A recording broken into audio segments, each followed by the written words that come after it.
It always feels like the sky is falling in the Call of Duty community, which is why I wanted to zoom out and talk about something a little different: Easter eggs. Probably one of the most important aspects of the game, as without these we wouldn't have main quests, boss fights, and all of those side nuggets that make the map so memorable. So in today's video, I brought my good friend Chopper in to discuss just that, to see if Black Ops 6 Zombies Easter eggs are on par with some of the classics of the past, or if Treyarch is leading us astray. I'm a little behind. I think I'm behind on one episode of your guys' show, but I was watching your podcast with Noah, and you guys were talking about Easter eggs, and I think we're going to become mortal enemies after this episode, because we have a lot of disagreements about the Easter eggs and stuff like that. So that's kind of what I wanted this episode to be about, just talking about Easter eggs, diving into the nuances of the state of Black Ops 6. And so I just kind of wanted to pick your brain and poke and have some fun with like arguing about like what the main quest and like Easter eggs should be for Black Ops 6 and the directions of all that. So the first question I guess I just have for you in general is, now that the hype of like Citadel de Mor has kind of died down, and I would say even the hype of Black Ops 6 Zombies at large, it's kind of just died down.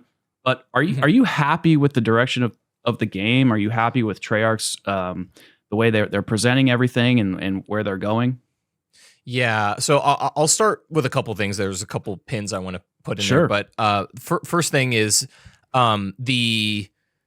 it's not like come as a surprise to me that the hype has like died down, so to speak. It's like, dude, I've been around since, I've been on YouTube doing this since like Black Ops 2 basically, and I've been through this cycle more times than I can count. And even in the height of what, we all consider the greatest games like Black Ops 3 and stuff, like there's always this like this drought, this desert that exists, that regardless of the quality of the game, it just happens. It's naturally occurring. Like the drought between Dreisendrach and Zetsubo was brutal during the BO3 days. Like that, I can recall the content being made about this, like, oh my God, is Treyarch fumbling zombies? Like, what's going on? It was that whole, what we're seeing now. Like, it's not anything out of the ordinary. Has the hype died down? Sure. But that, I think, allows the underlying quality of the game to be more forthrightly revealed once the facade of the hype has died down. And I don't think a game should entirely live and die by hype. I think now that the dust is cleared, we can, take a look at the content more objectively. And I would say we're not in any worse position than we've ever been in years past. In fact, I think we are in almost best case scenario as far as, morale for the game, and people are still interested in it. They're just patiently waiting for more things to do, I think, in a lot of ways. But I don't think we're truly in any worse position than we have been. And I'm overall, minus a couple of points that we'll pick at, I am very satisfied with the state of the game right now. I think it's a solid package. I think that having 3 pretty high quality maps before the end of the year was very generous. Not to say that their approach hasn't been flawless, but all things considered, I think a little gratitude goes a long way in terms of where we have been in the past. If you lived through Vanguard's launch, like, come on now, like this is a breath of fresh air. And yeah, I would say quality of the game is solid. And now that the hype has died down, which I don't think is even necessarily a bad thing, it's part of the natural cycle. It's not like people are dejected from the game or disinterested. It's just, hey, we enjoyed these maps. We're just kind of waiting for more stuff, and they've got more stuff lined up. So in the meantime, I'm playing other stuff that interests me, but I'm also still playing zombies actively as well.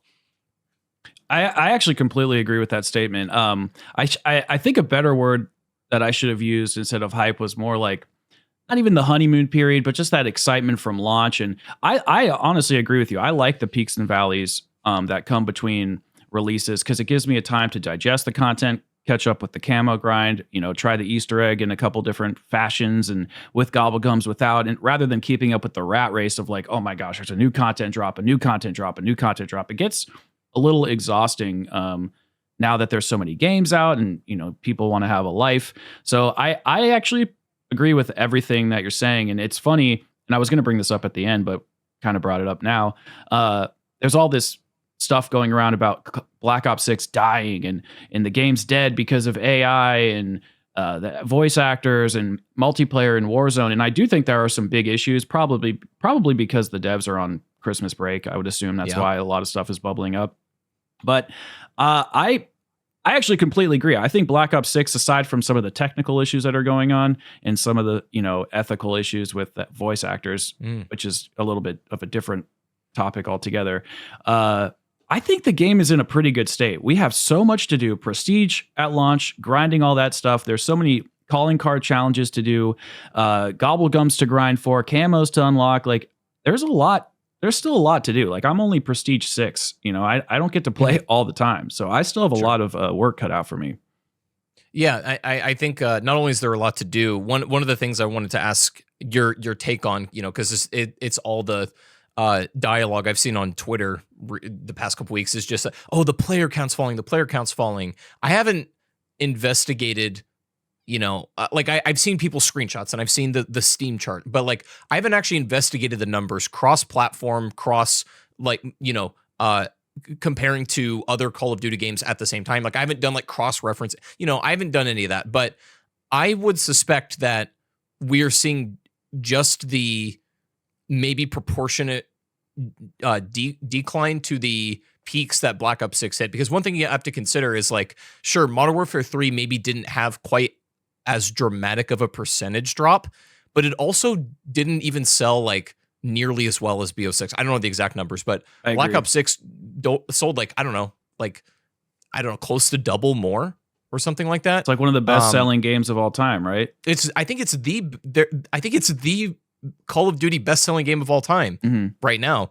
But I do think with a lot of that is you are going to have an inevitable proportionate decline because a lot of those people are just, trying the game out for the first time, not hardcore Call of Duty fans. I think that hardcore base, it has not gone anywhere. I agree. I don't think COD ever loses that. What we've seen is the decline of the I hate to say casual player, but the person who just bought it who got it on Game Pass to try it out for a little bit and then, plays other things. That was kind of their strategy is, hey, if you have Game Pass, try this out for free. If you like it, great. If you don't, whatever.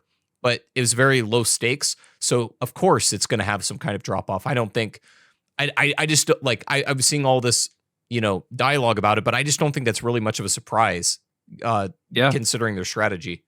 I mean, I agree, because especially when you consider like, hey, we're coming at launch with, I forget how many maps, 12 or 14 or 16. There's a lot of maps now, but all these multiplayer maps, Warzone's coming out season 1, Zombies has all this content, Prestige, like all the stuff I said. People are kind of chewing their way through that. They're probably a little sick of the game, like they need a little bit of a break. So there's going to be a dip of that. We have the holiday break, which I know there's an argument that there's Christmas noobs, and I'm sure that there are some. But yes, we are never going to know the Game Pass numbers because I don't think you can actually monitor them unless maybe you have a source for that. But yeah, there's Game Pass, there's PlayStation, there is the actual Xbox sales, there's Steam, there's Battle.net. So there's actually like it's actually pretty fractured. It's very hard to track accurately. Steam charts just doesn't cut it. The other thing is, like, there are legitimate complaints about the game, for sure. Yeah, of course. And I think you and I are more immune to some of this stuff because, like, we're not in the Warzone community like that. I agree. Primarily, I see the most vitriolic, conversation going on in the Warzone community. It's like the worst integration ever, whatever. It might be. I actually don't know, and I am not trying to be insensitive to those issues are there because, like, I know what it was like to feel like your whole game is falling apart back in, like, Black Ops 4. We took a trip to Alabama because all of us were depressed. And, like, I know what that feels like where, it feels like everything is, like, crumbling and on the line. So I don't want to be insensitive to that, but I don't experience those issues the same way, like, Warzone YouTubers do. But I'm seeing the exact same, like, tweets from, hardcore Warzone players, the same stuff that I saw other YouTubers saying during BO4. They're like, guys, it might be time for me to branch out to other games. Like, I'm not really sure if I could. Yeah, it's the same dialogue, bro. So I understand they're having their kind of like identity crisis at the moment. So not to say that the game doesn't have troubles, but in our own little pocket of the game, like, I think it's in pretty good shape, all things considered. Yeah, the Warzone, I don't know much about Warzone. I just know that that integration has got to be tough. I mean, it's almost like its own.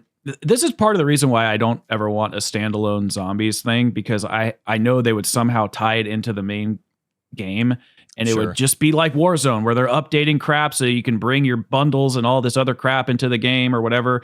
And I know it would be just like that, and then we would be doing the same thing, guys. This is just another year of them playing catch up, and then as soon as the year wraps up and the new COD comes out, they break our zombie standalone game. It's kind of that's what happens with Warzone, and so I do feel for them too. I'm like so stoked though, because we have waited. I mean, I know that you and I have differences of opinion on Black Ops 4, which is kind of what I want to get into a little bit today. Yeah, sure. But we waited from the end of Black Ops 4 through Modern Warfare 2019 to, I can't even remember, Modern Warfare 2, Vanguard, MWZ. Like, we have waited a long time to finally, eat good, as the kids say. And so I'm actually pretty happy.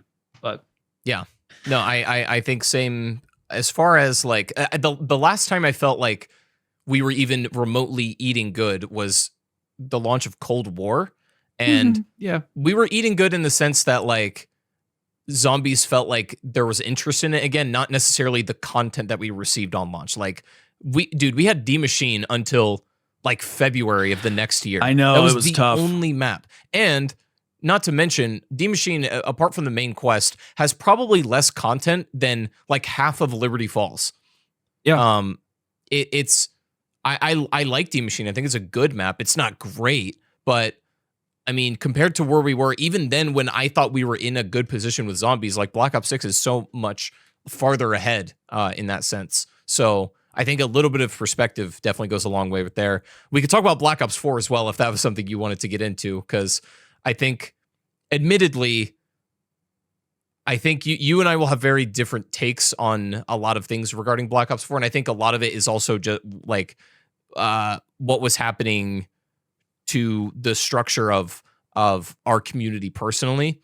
I think that definitely like affected it a lot, but I would love to get into that if that's something you wanted to delve into. Yeah. Okay. So I'm gonna make a statement, and then this is kind of what I want to get like examining the Easter eggs a little bit, because Easter eggs are probably my biggest gripe with Black Ops 6 so far. And so I'm gonna make a statement here, and my statement is that Black Ops 4 was supposed to be the casual / hardcore experience that everybody's saying Black Ops 6 is. Like, it appeals to both groups, and this is why I believe that. Because when you think about opening up Pack-a-Punch inside of most of these maps, inside of most of the Black Ops 4 maps, it's as simple as build the shield, fire the soul at the power box. In Tag der Toten, it was turn on the 3 levers so that the lighthouse can melt the ice. Like, the simplicity of getting set up in Black Ops 4 is actually, well, not to be redundant, quite simple. Like, there's not a lot to do to just get going and upgrade your gun 4 times and kill zombies, and opening up Pack-a-Punch is relatively simple. There's only a few steps. I know on some of the maps there's a little bit of complication, like Alpha Omega. You could consider it being a little complicated, but for the most part, it's pretty straightforward. And then I think that hardcore experience was supposed to be for those Easter eggs and the boss fights. And so I do think that they tried to do that. And personally, I think they succeeded, and I love that game. It's my favorite game. But I think Black Ops 6 is lacking for the hardcore experience just a little bit. So I'm going to stop there and let you cook for a little bit. Yeah, I think I think we have more common ground than you might expect here, but I tend to think that I know Black Ops 4 wanted to be that bridge between the casual and the hardcore. Like, I spoke to devs at Treyarch, and that, like, before at the Black Ops 4 reveal, where they were saying that, like, almost inherently that was their goal. But I think a few of the issues with the casualization of Black Ops 4 is I tend to agree where most maps, like, yeah, I don't think it's theoretically that hard to get to Pack-a-Punch, get your basics, and stuff like that. I think the problem with Black Ops 4 is that to really succeed fully in the map, requires much more of you than just simply pack-a-punching. Because here's the other thing is like Black Ops 4, I felt like didn't it felt to me it seems like it feels in this weird limbo where old and new zombies, let's take that for a second. Let's put BO4 in the limbo and then like Black Ops 3 and before and then BO4 and on in the other.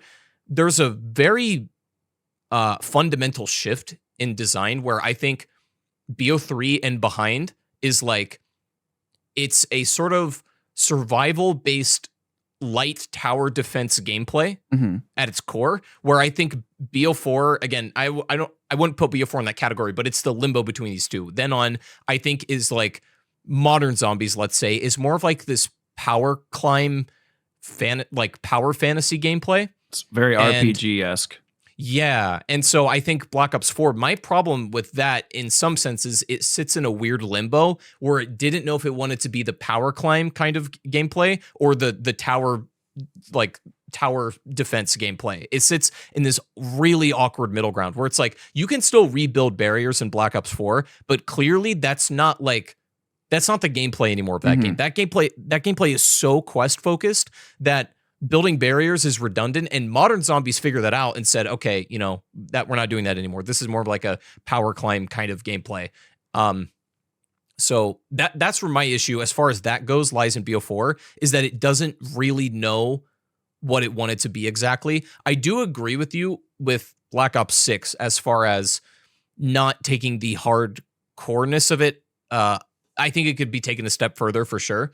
I don't know if you watched my like Prestige Master review I did, but in that I had mentioned I really liked what Ancient Evil did with the Hands of the Gods and then the further upgrade with the Exalted Hands to make them better. I thought Citadel would have benefited from having their particular upgrade quest, and you can still do the Easter egg if you just upgrade them once. Yep. But if you wanted to, maximize the potential of those wonder weapons, maybe there's another little hidden hardcore quest to upgrade them to get the exalted swords, for example. Agreed. I think it's a missed opportunity in that way. And so I guess like to sort of bring this back, I think my main issue is not that Black Ops 4 was inherently like too hardcore. I think it's just that the design choices went against the gameplay that they were outright going for. And I know this partly just because I remember talking to Treyarch devs and they said that like early on in Black Ops 4, that game wasn't even going to have rounds. Like, yeah, that's so weird. It was like imagine that's the whole thing I'm talking about, where it's like old zombies, survival based gameplay, rebuild barriers, survive rounds. New zombies, do quests, get more powerful, do all these things, very RPG. Black Ops 4 wasn't even going to have rounds. So it's clear that they were making that game with that sort of design style in mind, but I don't think the choices necessarily complemented that. Not all of them didn't, but most of them, I would say. That was very well put. I really agree with it because I'm thinking about how I play Black Ops 4, and most of the time I ignore a lot of the mechanics in it because I just play with what I like. And so I'm ignoring Zombshell. I'm ignoring Bloodwolf Bite. I'm ignoring all those like smaller perks because those could have just been peppered into an augment or into an RPG skill tree like they did with Cold War or Black Ops 6. Like those perks were not like Stamina Up or Ethereal Razor or Jug or whatever. I like that Treyarch has now taken, they're like, okay, these are our crutch perks, just like the classic perks you're used to, but we're going to, at pepper in extra abilities. I think that's definitely the way to go. And I really love the RPG systems that they're putting into Black Ops 6 and to Cold War. And you're right, Black Ops 4 is the bridge between classic zombies and modern zombies. It really is the bridge in between. But I really love the quests in that game. I thought they were super awesome. And I know I actually I wrote this down in my notes because it's something I've heard you say. You've said it to me and you said it in the Noah podcast as well. Like the puzzles can be completed without the zombies. Like the zombies are not even relevant. And you're right. They're not.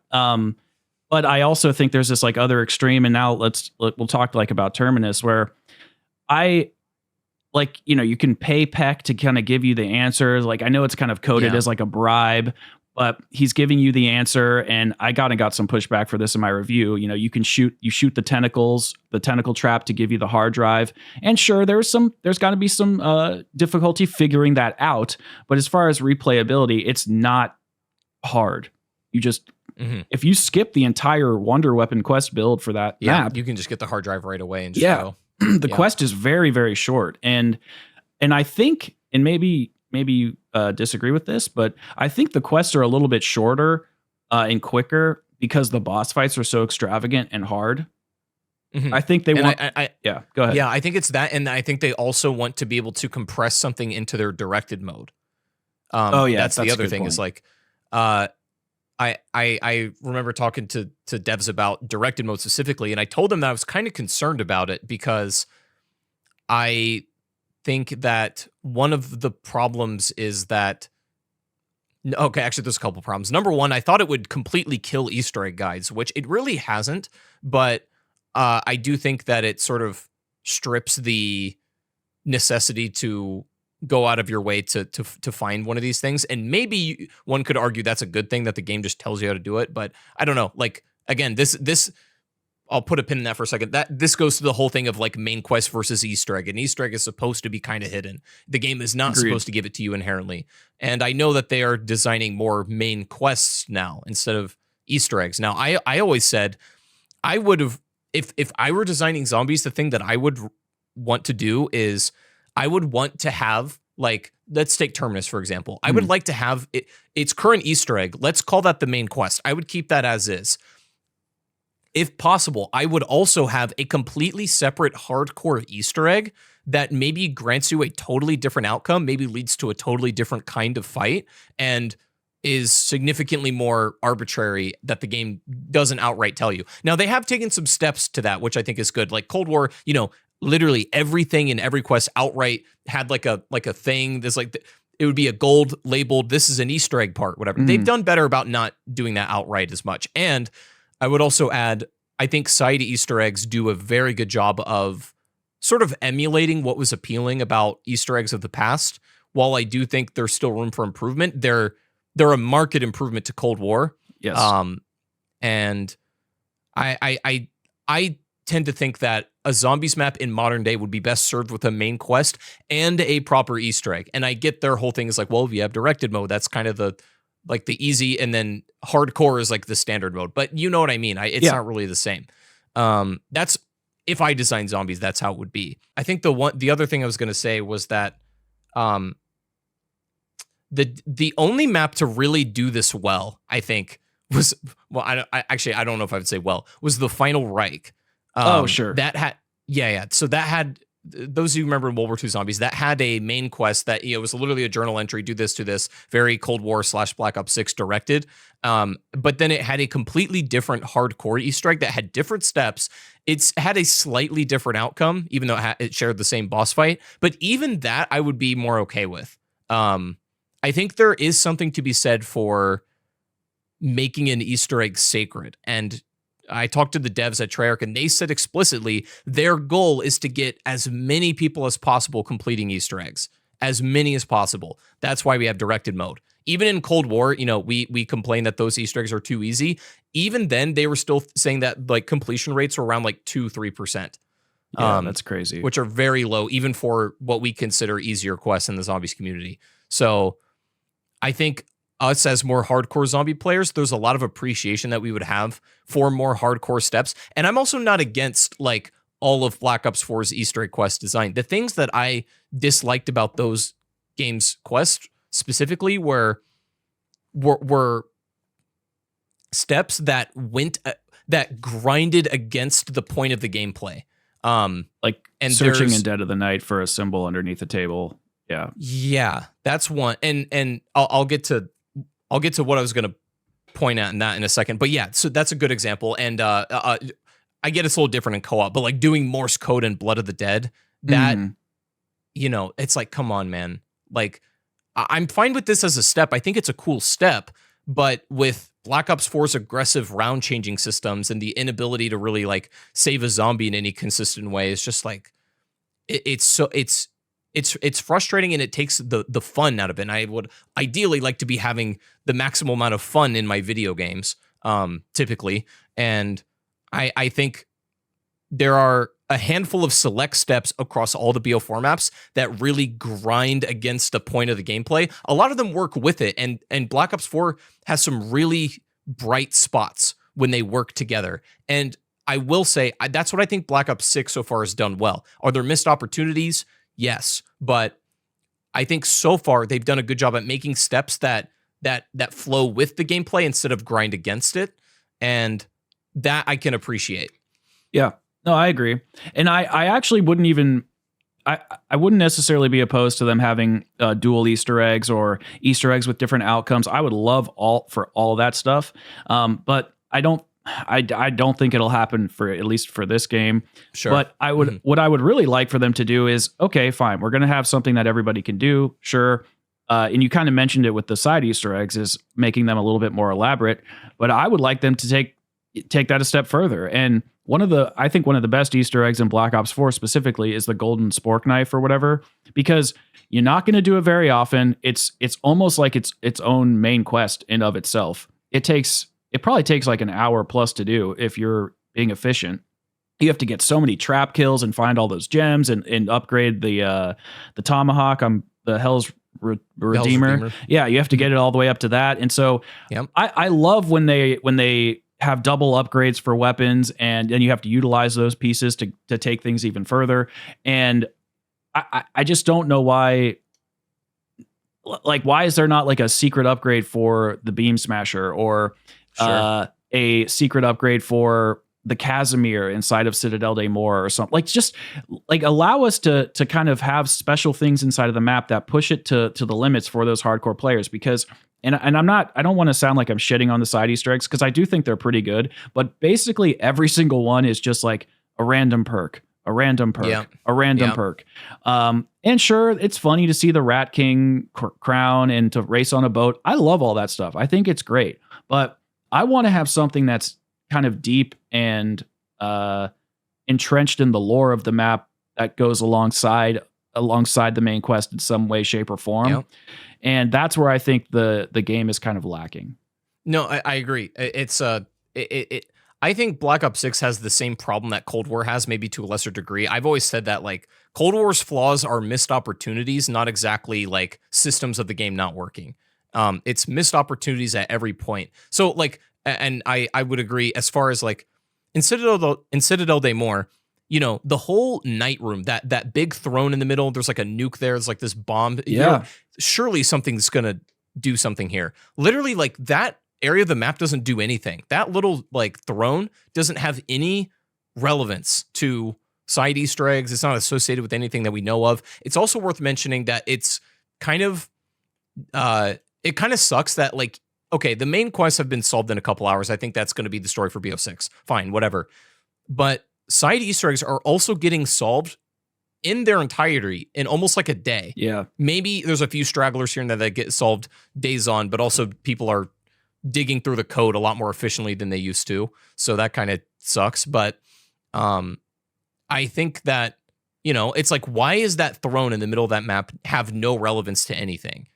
That doesn't, there's just missed opportunities, man. And I'm not saying either that I want to dump all over the side Easter eggs, because again, they're a market improvement to Cold War for sure. But I agree that they don't go far enough. Like the fireplace Easter egg on Citadel, it's like, oh, you throw Molotovs in these 4 things and they shoot out a little bit of fire that kills like 1 or 2 zombies. Cool. Yeah. That's it. Like, what is the I point? guess, like, why not instead dedicate, instead of doing like that as a side Easter egg or a few other things, like, why can't we have like an exalted sword upgrade? Exactly. Something that's like actually relevant to the map, something that's more players are going to be inclined to go after and do that. I thought it would have been perfect if you could still do the main Easter egg with just the normal upgraded swords, but if you wanted to have a more powerful one, you could do that second like exalted upgrade and, you know, and go crazy with that. That would have been great. I rate Citadel highly. I will say that it does fall short in a couple of areas, and that being one of them. So yeah, I think it's tough. I actually think I don't know if I'm going to get pushback for this or not. I actually think the incantations are I don't like them basically. I think they're cool to build. I actually like that process quite a bit. Shooting the Raven, throwing the Molotovs on the bonfires. I think they're actually really sick to upgrade. And I like the concept of the incantations, but I don't like the implementation that Treyarch went with them. It's like, bro, I am so sick of AATs. Like, it's the same AATs, but now I have like a fist. It's an AAT effect that you throw. Yeah, like, exactly. When I hear incantation, I think of like Elden Ring spells where you cast like a giant fireball or something like that. I think that would have been more sick as opposed to you have like an instant dead wire or an instant shadow rift. You can call, I agree. I think the incantations are rather lame. And also they don't have like a secondary upgrade either. No, which I think that would have provided the depth that a lot of people are looking for in that map to compare to something like Origins or Horizon Drak. Is like, if those had a second upgrade that maybe completely changed the effect. Like, imagine Shadow Rift instead of the little or the dark incantation, instead of being Shadow Rift, like eventually you double upgrade it and it's like this giant black hole. That exactly. Maybe, I don't know, like Apothic and Servant.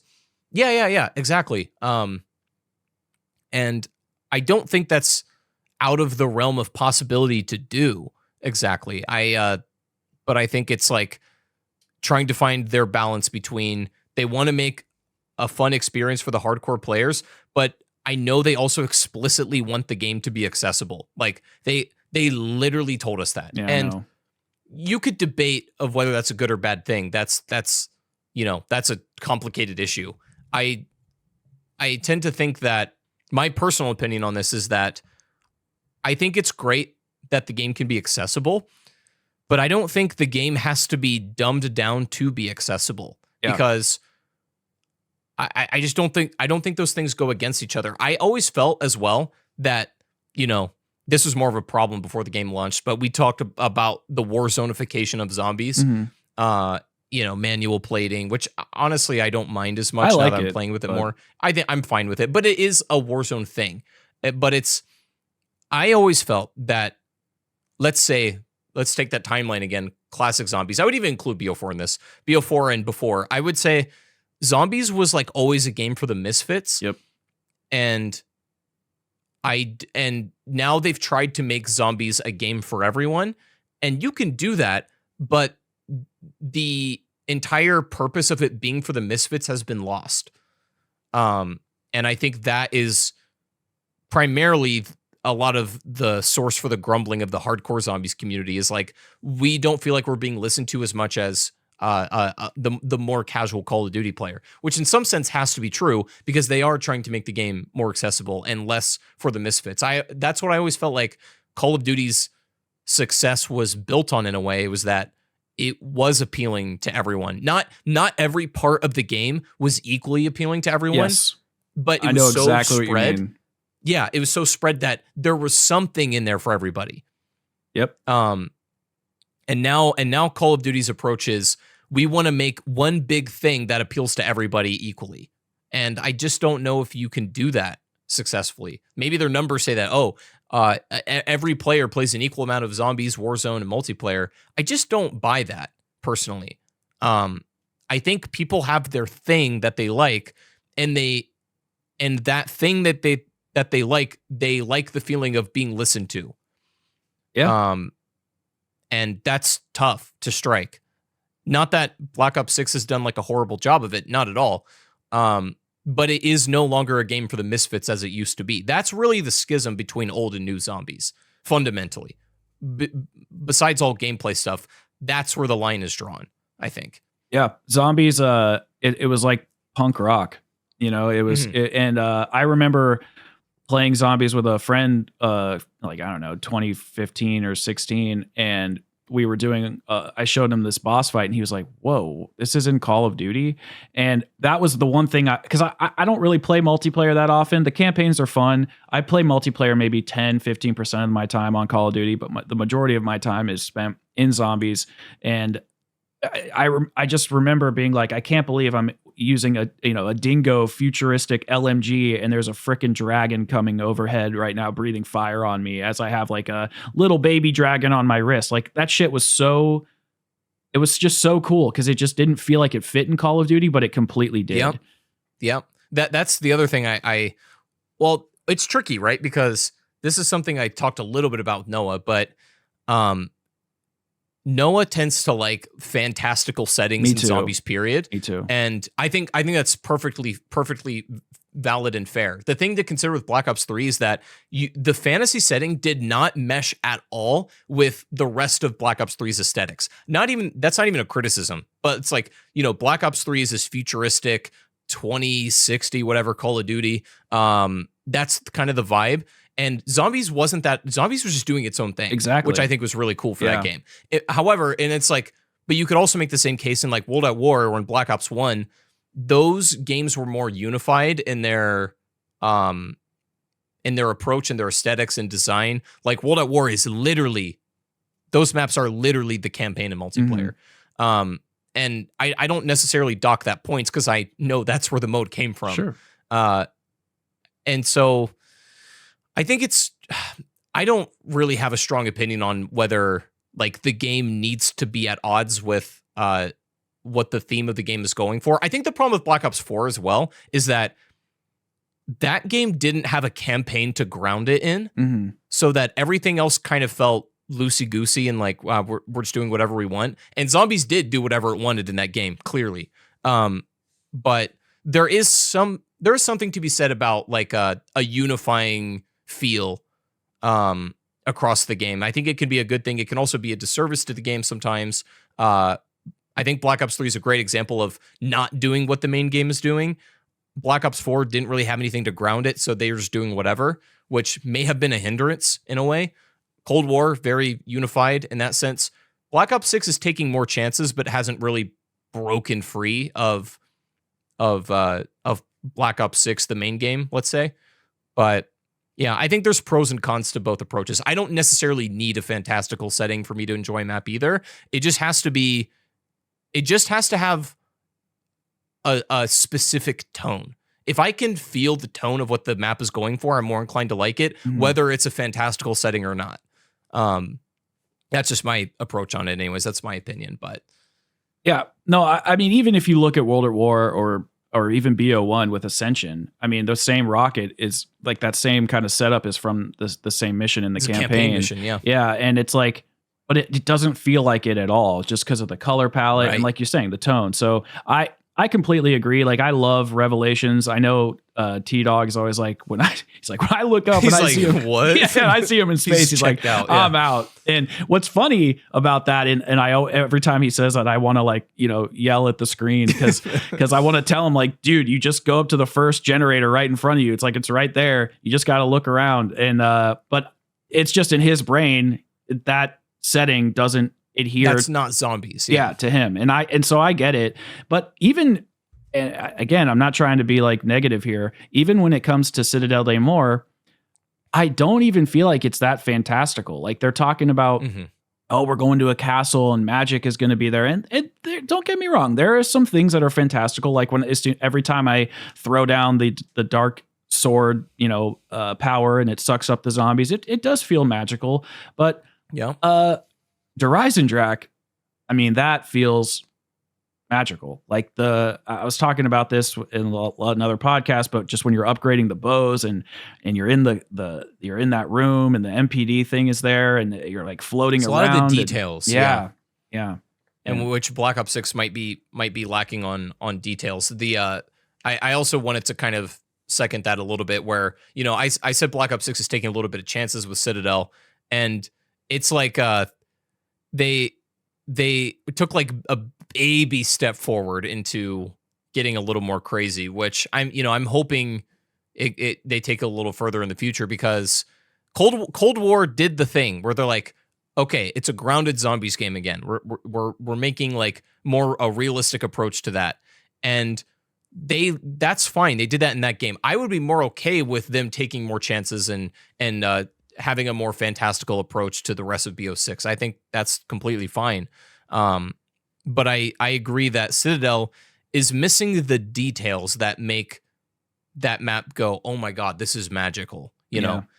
And I don't know what that is precisely. I will also, this is a weird complaint, but I also think that there are no aesthetically pleasing areas in Citadel Daymore. I have a weird, like when I record gameplay, I like to record in like the prettiest part of the map.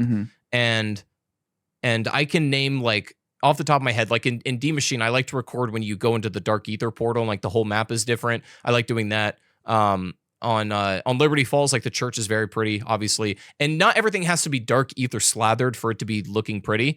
But there's no like aesthetically pleasing areas in Citadel, minus the boss fight arena. That's something I'm not touched on yet, but I'll get to that in just a second. But there's really no aesthetically pleasing areas to look at in that map, as there are in Dry Rock. There's plenty of like just pleasing visuals in that map for sure.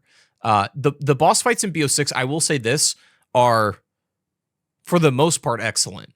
Yeah. They are such a big improvement to what we had before. Like, dude, I went back and watched some of my old gameplay of Firebase Z, and I watched that boss fight. I'm like, come on, man. We waited till February to get this map, and then a boss fight is over like that. Yeah. Like, come on now. They're a market improvement. They're just hugely better. And I think I would go so far as to say that the Guardian might be one of my favorite Zombies bosses. Definitely not the best. I don't know if we ever get better than Mephistopheles at this point. Sure. But I think they've got a grip on what makes a boss fight fun, which is the things that I felt, let's say the hardcore aspect of Zombies. Yeah, sure. I think part of that is like puzzles and solving arbitrary things. But I think a lot of that is just making like a really challenging enemy. And I think Citadel did that very well. Even Terminus to some extent. Like, people have been saying that these boss fights are too hard. I'm like, well, I don't know if I agree necessarily, but I think that means that it's the right amount of challenge. And it doesn't feel like the game is like bullshitting you either. Like the bosses have patterns. They have their move set. They have their weaknesses and vulnerabilities that, if you know about, are very advantageous to understand. But they don't feel like an arbitrary enemy that doesn't feel satisfying. I just think like they made bosses that are satisfying to fight. And I don't know what your thoughts on the Guardian boss fight are, but I'm like, dude, that's, as far as like a Black Ops 6 fight, that's almost textbook of what I would want. Yeah, I mostly agree with pretty much everything you're saying, but and I know I'm probably in the minority here because I am more of like the hardcore player that wants things to be kind of extended with the Easter egg, a little bit deeper with the main quest and all that stuff. But I think the boss fights are almost perfect. They're pretty damn close. Like you kind of hinted at it with the Mephistopheles thing. The reason that I think that boss fight is so great is because he takes bullet damage, but he has cycles. And basically so far, Terminus, Patient 13, and the Guardian, they're not bullet sponges. That's not there. I would never say that in a million years, but it's just kind of hit the weak point, do that damage, break off their armor, and kind of, go through the boss fight with zombies and stuff. And I think it's great, and it kind of works with the gameplay loop that's fast inside of BO6. But I just wish that there was some sort of, I know this was a problem inside of BO3 where it was like, just do the 3 cycles and beat the boss. Yeah, 3-phase shoot the guy boss. Yeah. So boring. Yeah, that's way too boring. But I wish that they had, maybe phase 1 was like, you have to stand in some sort of circle to shoot Patient 13 to do extra damage or whatever. Or like, I just wish they had some sort of phases baked in, like how Mephistopheles does. Yeah, I would agree with that. I mean, dude, I would never say no to a more challenging boss. Like, I think I look at it from the perspective of like the things that I like about like Souls and Elden Ring bosses, and I'm kind of using that as my comparison for zombies. And like, they're not going to make a zombies boss as mechanically challenging as a Souls boss, because the amount of effort required to get back to that boss if you die is not the same as dying in Elden Ring and walking through the fog wall again. So I understand that there's a limit on that, but what I appreciate is that it isn't, I guess at their core, they are kind of a 3-phase shoot the guy boss fight, but there's there's more to it. There's weak points. There's elemental weaknesses. There's like, there's reactable moves. There's like, dude, you can parry the Guardian with the swords. Which like, is I sick. think that's fun as hell. It is That's sick. so sick. That's amazing. So And parry the amalgams, which I didn't realize. yeah, till you the can parry other day. amalgams. And so it's the depth. It's the depth that I think I like in a zombies map. I think where you and I differ is I think you really like and appreciate a more a drawn out, well thought out quest that kind of challenges you in that way to solve something and to do something kind of hidden and secret. Whereas I think I really like a map that has a lot of challenging depth in its gameplay. Mm-hmm. Like, who thought to parry the Guardian? Like that, it's a great strategy, but it's like, or you being able to parry amalgams, or, all the little nuances that you can use to help yourself out in gameplay. Those are things that I really appreciate, and I think Black Ops 6 has done a great job at. And I think that's where you and I differ a little bit, is where the things that we appreciate about, like, let's say depth in a map. Where Citadel is maybe lacking in depth of side Easter eggs, I think it has depth in some of its mechanics. I completely agree, and I actually wrote a note while you were talking a little bit ago, and maybe this is inaccurate, but the devs better than I do. Obviously, I've never met any of them, but that's not true. I met Blundell at a conference once, but I wrote down old school zombies devs were great about environmental secrets, and new devs are great about gameplay depth. Would you say that's fair? I think it's somewhat of an overgeneralization, but somewhat true.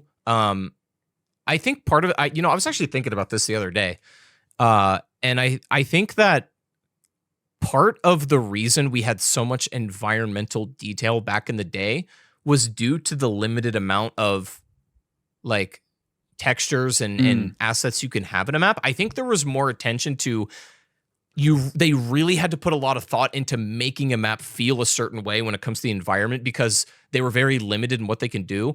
And with like the modern COD engine, and like with everything, they have a lot more options, and everything kind of feels the same. You would think that would open them up to be able to do more things, but I think the inverse has actually taken place, where because it's so easy to make environments for them now, that there's less attention to the minute details that make up that environment, if that makes sense. If they can kind of like, I'm not saying they're using AI, but if it was as simple as make me a French castle zombies map, it would generate that. And then you'd be like, okay, cool, we can just work with this, instead of like having to painstakingly from the ground up build this castle that feels some type of way that kind of attention to detail required back then. I think some of it is like technical. But I also do think some of it is like there is less focus on that now, because it's more in line with their goals to focus on gameplay stuff. I would suspect.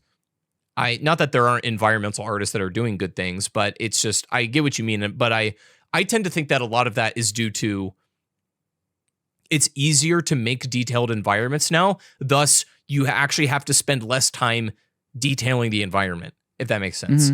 Yeah, I mean, I've seen clips of like Unreal Engine or whatever, where a guy is just, is just going around and painting grass, and it's like making all these detailed rocks and trees and all this stuff is populating, and it just looks like a beautiful forest, and it was just like a guy painting. And I'm not saying that the COD devs are doing that. I have no idea how their engine works. No, for sure. But the tools are so accessible, and there's so many things that can help them kind of just build little small details like that. I don't know if back in the day it was a lot harder. I trust you when you say that. And it's not even that the new devs are bad at environment. I just meant like you kind of brought it up with like the chair and the bomb in the middle. It's like in the MPD thing, or the APD, I forget what it's called in Horizon Drac, but like you put the summoning key there, or you get it later, and then you can put it in the computer, and it's like that has a purpose, and it also takes you to the boss fight. And it's like, why doesn't that bomb do something? Or that's all I was kind of saying. No, that's a good point. And that was the one thing that I actually want to talk about that slipped my mind was, I tend to think that when it comes to like the grading scale of a zombies map, for me, some of it is the efficiency of space and purpose of things. So like Well, you may feel differently about Blood of the Dead, but one of my main criticisms of Blood of the Dead is that I think the add-on of the other side of the island is not only clunky, but I think a lot of it is redundant space or just not very relevant. Where I think Mob of the Dead is they were literally limited by like the old gen hardware, and because they wanted to do the whole island, but they couldn't, so they had to do a section of it. The thing that I think works about Mob of the Dead was that they cut all the fat off that map. They said, like, literally, we're only keeping the things that really work and that have a purpose and that serve a function. And you know, this is a big criticism I have of Terminus. They go, this is the biggest round-based map we've ever done. It's like, dude, yeah, like 60% of that shit is water. Yeah. And it's like, you know, you can't even hang out in it you're without dying. There's nothing to do with it, really. And so I think there's two things. There's wasted space and irrelevant details. Like the throne is like, that's an irrelevant, you know, there might be people that say, oh, but it has like a lore implications. I don't care. I mean, like, does it do anything in the game? Does it serve any kind of function, like side Easter egg or otherwise? Not really. It's just a set piece that kind of exists for no reason. I wouldn't say Citadel has a lot of wasted space in terms of like square footage, honestly. I think most of the areas are pretty compact in a way where they at least function to do something. But like Terminus has a lot of wasted space, I think. Liberty Falls, maybe a little, but not really there either. I think they've done okay with that. It's just that having details that are irrelevant feels weird to me. Like if Citadel was a BO4 map, you know damn well that throne would do something. Yeah. Like that would have some kind of function there. I don't know what it would be, but it would do something. It just feels weird to have this very highlighted thing because everybody points it out. Hey, this throne is weird. Yeah, it is. What does it do? Oh, it does nothing. Well, cool. What about that that loud thing in Terminus that's like, yeah, like, that's it. Does that do anything? Point. I don't even know. I was talking to Pizza about that, and he brought that up too. He was convinced that did something. Me too. And yeah, I mean, same. I was like, surely this is going to be used for something or have some kind of secret. It doesn't appear like it does. Like, you know, in BO3, that would have been like, it would have been giving you Morse code or something of the sort, or maybe had some kind of Easter egg associated with it. But yeah, that's a great example. In BO6, that does nothing. It just, maybe you could say it's an environmental set piece, but like, I don't know. What do you think the difference is there? Like, why do those two things not work as like environmental additions to you? I don't know, man. The first time that I go through the map, that it did. Like I was walking through Terminus and I was like soaking everything in, and I was like, holy shit, this thing is so loud. It's kind of like off-putting. It's distracting from the zombies. But now I just walk past it and I don't even think twice about it. It's just empty space to me at this point. But I don't understand the difference. I just think it's I don't understand the difference overall. Like I couldn't like put my finger on it. I was actually talking about this to a friend. It's like there's just some things in this game that I can't even put a tangible phrase or a word. I can't attach it to it because it's just kind of like vibes, bro. Like, trust me, bro. The vibes are different. It's just a little bit of that. And I feel stupid saying that because I like to be articulate with my ideas. But yeah, it seems like they're well, I guess I would say it seems like they focus on creating details that don't necessarily matter. Like I would rather have them take that extra space or take that extra dev time from making the sound design of that tower inside of Terminus and put it towards something else that adds depth to the map rather than just something I'm going to walk past. But one thing I think they've done a really great job that I like to see more of is I don't remember what they called it, but like the maps feel alive where there's like zombies eating other people and they were already there. I really like that. And so I was hoping that they were going to do more with that inside of the map. Maybe, I don't know, you see people working and getting killed, or there's, I don't know, a town you can see through the viewfinder on Liberty Falls, like down. I don't know. I thought they were going to kind of level that up a little bit more to kind of build to the environmental storytelling. I just feel like they're putting their focus in the wrong place in some spaces. And I think that sound and that chair and that bomb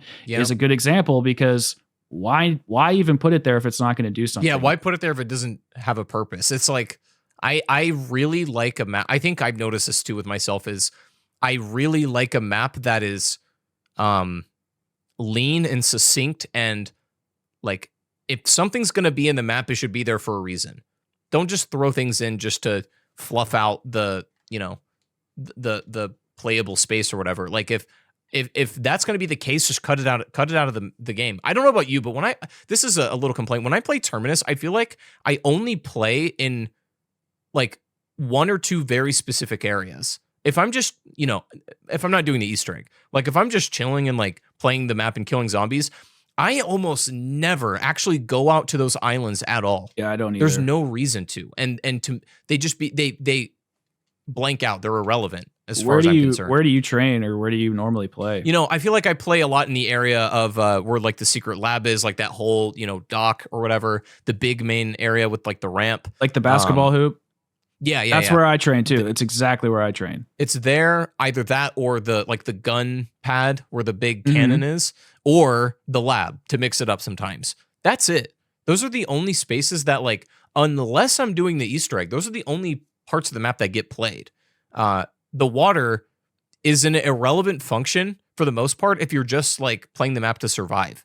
You don't even need to go to those islands. Yeah, sure, the Wonder Fizz is there, but like boo-hoo, you know.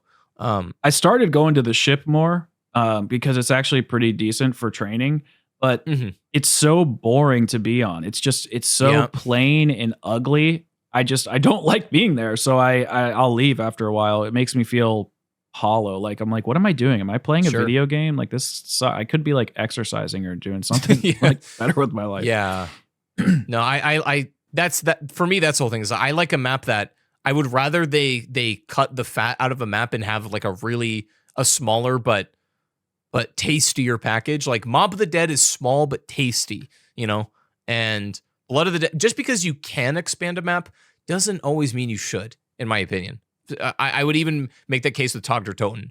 Like, I don't love that map. There's a lot of redeeming aspects, which I want to ask your opinion on in just a second, because there's something I wanted to bring up. But one of my problems with Togder Toten is exactly what I said with Blood of the Dead. The facility edition is so slapped on and just feels so like afterthought. We just built this separate playable level that doesn't really mesh well with the main part of the map, but it's here. And I know it was like, that map was made mostly by Activision Shanghai, so they probably were like, I don't know, let's just slap this thing together and call it a part of the map. It's not integrated well, is the whole thing. And I would argue that with Blood of the Dead. I think that's the problem with remakes in general, is you get the notion of, oh, let's expand this, let's do more. But then you kind of lose the point and the purpose of what all of those pre-existing pieces did. And it kind of changes the whole dynamic. And I think that's a big issue with a lot of BO4 remakes. Alpha Omega, same thing. Like, is Nuketown Zombies on BO2 an amazing map? Not really. It's fine, but it's a small Nuketown map. But I think it works for being a small chaotic map. Exactly. You want to expand it and do all this other stuff. It's like, does it feel like Nuketown Zombies? Besides its literal aesthetics, no, not at all. And I know they wanted to do something else with Alpha Omega, but that's besides the point. It's just I really prefer a very concentrated, tasty map as opposed to a more bloated, biggest zombies experience ever kind of map. But you can't market that as much. This is our tastiest zombies map ever. It's a small map, but it's tasty. Trust me. Yeah. It's like you can't really, you know. Yeah, the density. It has to be dense. Like there has to be. Like like even in Mob of the Dead, which I do prefer Blood over Mob, but even in Mob of the Dead, I can recognize like every single aspect of that map has something that you need. Whether it's shocking a charge box to open a cell so you can get a double points, or whether you can go down in be in, I can't remember, Afterlife mode. Wow, that's literally what I'd call my channel. I don't even know. Anyway, so there's like always something inside of Mob of the Dead that you need. You can go anywhere and get something that you need. And Blood of the Dead, I mean, specifically, has that kind of inside of the cell, inside of the prison. I don't agree that the other area is entirely slapped on. I mean, I see why you're saying that, and I get it, but I use that area all the time. Like that's where I train for the Easter egg. That's where I collect my souls and do all my training and stuff like that. That's where that trap is inside of the spinning blade trap where you have the monkey bomb effect. So I do go there quite a bit. Tagged or Tone, 100% agree. The lab is just kind of thrown on there. I always kind of forget that it's there because I usually it's very tacked on. I usually build the heat pack and then I'm just training in the water. Like there's no need to really go up there. But yeah, I mean, I like to have zombies maps that are more dense. I would rather have it be dense than just big and open and have nothing in it. But again, go ahead. I was just going to say, like, and that might sound contradictory given that I like Outbreak, but I like Outbreak for totally different reasons. Not to get off on that tangent, but because it might be a contradiction to say that I like a dense zombies map, but still like Outbreak. The thing I like about Outbreak is purely that I think it has good and fun gameplay. It's the stuff that I talked about with the gameplay depth and the stuff that I appreciate about Citadel and its boss fight and all that stuff. I think a lot of that is going on in Outbreak, but I completely agree that I think like the regions themselves are lame. Like the actual sandboxes are. There may as well only be one Outbreak map because there's no real tangible differences between the regions that you play. So like I don't like the levels of Outbreak. I like the gameplay of Outbreak. I think there's a lot of fun to be had there. But I also am ranking like sometimes I grade Outbreak on a different grading curve than a proper round-based zombie map. Of course. I don't think they're necessarily fair comparisons, but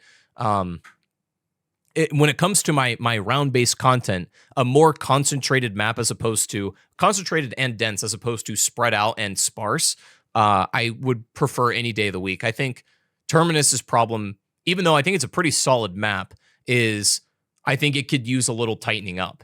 And I get that, we wanted to do this island where you can go to all these places, and it's fine. Yeah, it's okay. It's a lot of irrelevant space. And there's only a handful of relevant gameplay areas that you're even gonna notice. It's not as like obvious as like a tacked on facility on Togder Toten. But I think the rule still applies there. I think that old zombies did that the best because of the limitations. They said, we only have a certain amount of resources we can use. Let's try to make everything work. And whatever doesn't work, like we just have to get rid of. Otherwise you get transit. It's like too big of an idea, fell apart. So it's hard. No, I agree with all that. I just had so basically for the rest of the podcast, I just wanted to ask you about high rounds, and then I have a wrap up lightning round section, and that's sure. And then I promise I will let you be on your way. No, I'm good, man. I'm enjoying this. No, me too. BO6 is it really is a good game.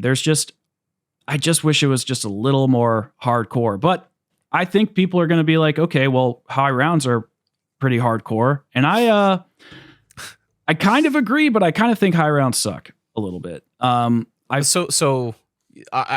curious on your thoughts on that. Why do you think high rounds are hardcore, and what are your feelings on them? So I love the gameplay loop of Black Ops 6. Like how you're talking about, there's depth and there's nuance and there's lots of different things you can do, whether it's using your wonder weapons or the ray gun or Casimirs or different equipment. Like there's a lot of different things you can do. I love that quite a bit. But around round 40-ish, it just gets to a screeching halt where there's so many zombies, you pretty much are limited to a couple of core strategies, which I find to be so incredibly boring.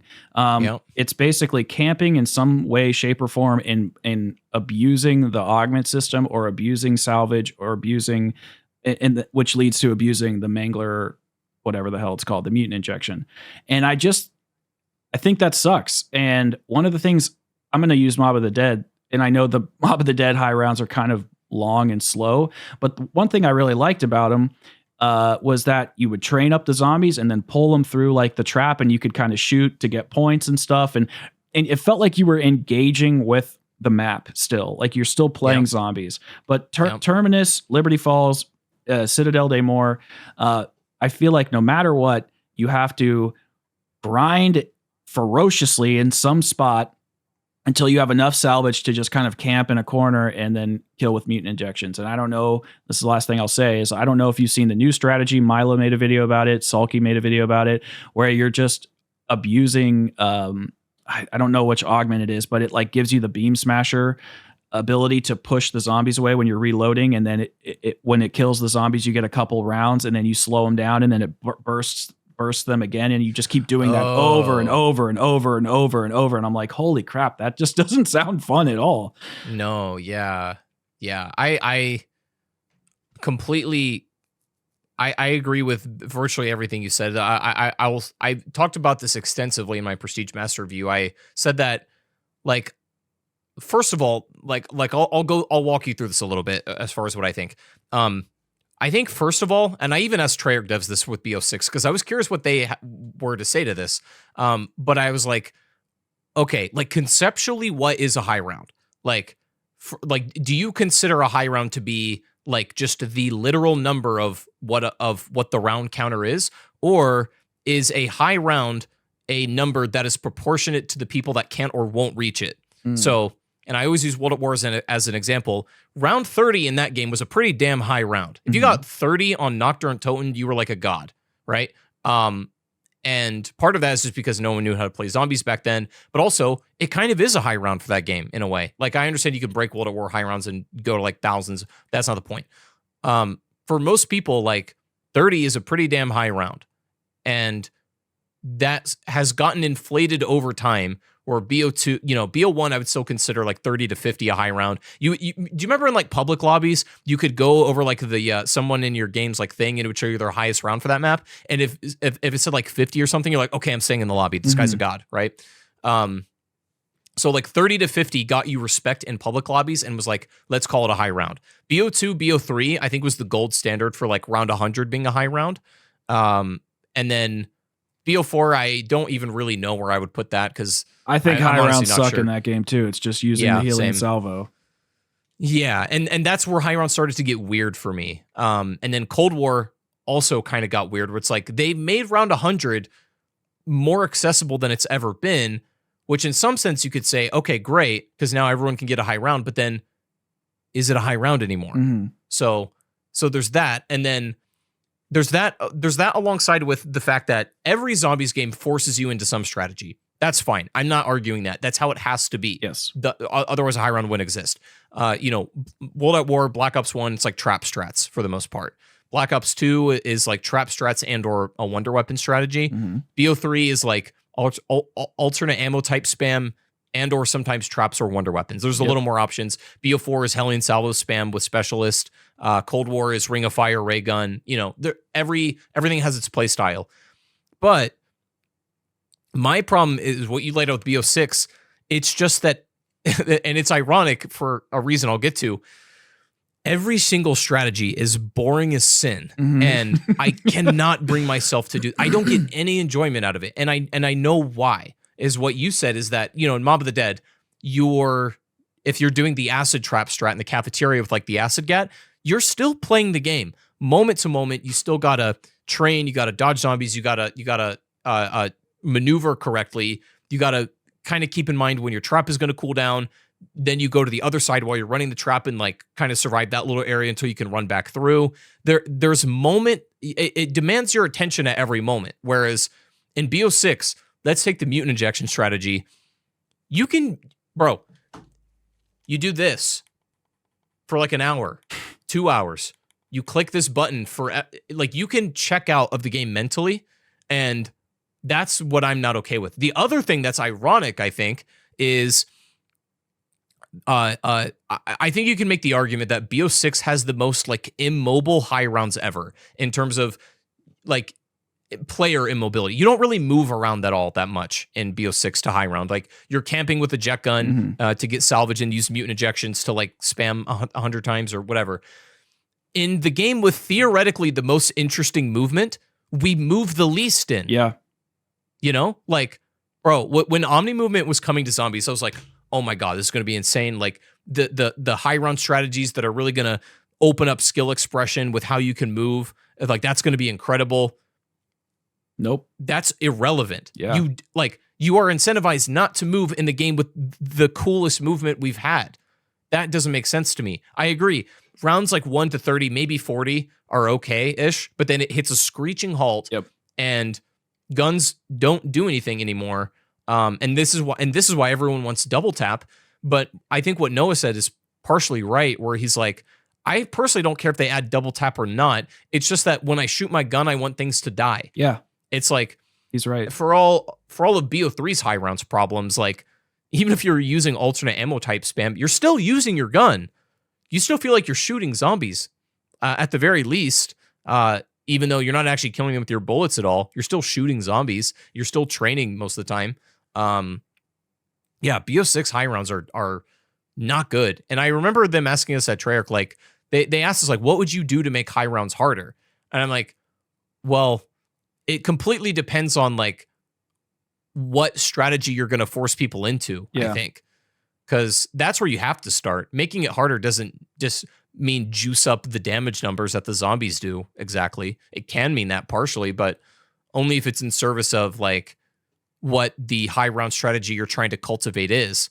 But, dude, like, BO6 is such a contradiction in that way. The game with the most interesting advanced movement is the game that you move the least in. Yeah. And I just don't find that fun at all.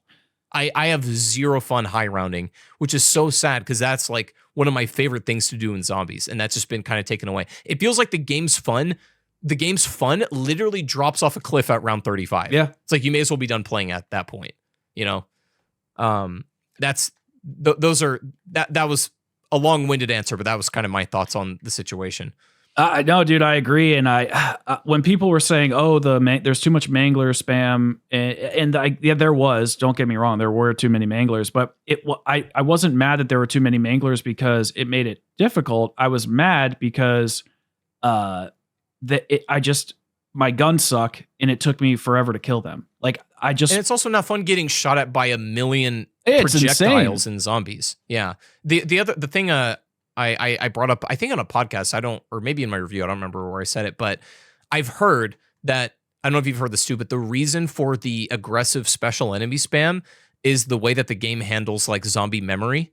And like, because the game is online only, it has a harder time spawning in like more numbers of entities. So like high rounds are less about the regular zombies and they kind of have to overcompensate by adding fewer but more special enemies. That's what I've been told anyway. I don't know how true that necessarily is, but I've heard some of the reason for the mangler spam, the special enemy spam is just the game's like technical state. And I don't know if they could fix that in some way or alleviate that, but high rounds just they get like absurd at a point. Yeah, I'm sure that there's some sort of technical thing, but like another thing I don't really like is in Liberty Falls, I like to train in the cemetery on the front near the front steps, and because it just hordes the zombies up nice and tight. But the stupid abominations in the manglers will just knock my train over, and then they're all spread out again, and it gets to be such a clusterfuck. That's a good point. And I just don't like why it's like, why are you interrupting my gameplay? Like I don't understand that. I can't. I think did that happen in previous games? I don't remember. Did what happen in previous games? Like did manglers knock zombies over when they shot them?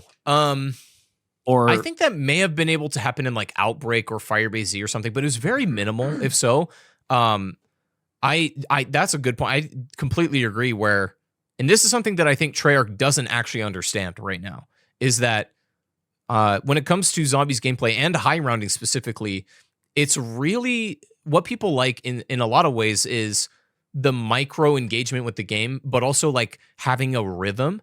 That's why people like BO1 trap strats as sometimes boring as I think even those are. Like the Kino fire trap strat has a rhythm.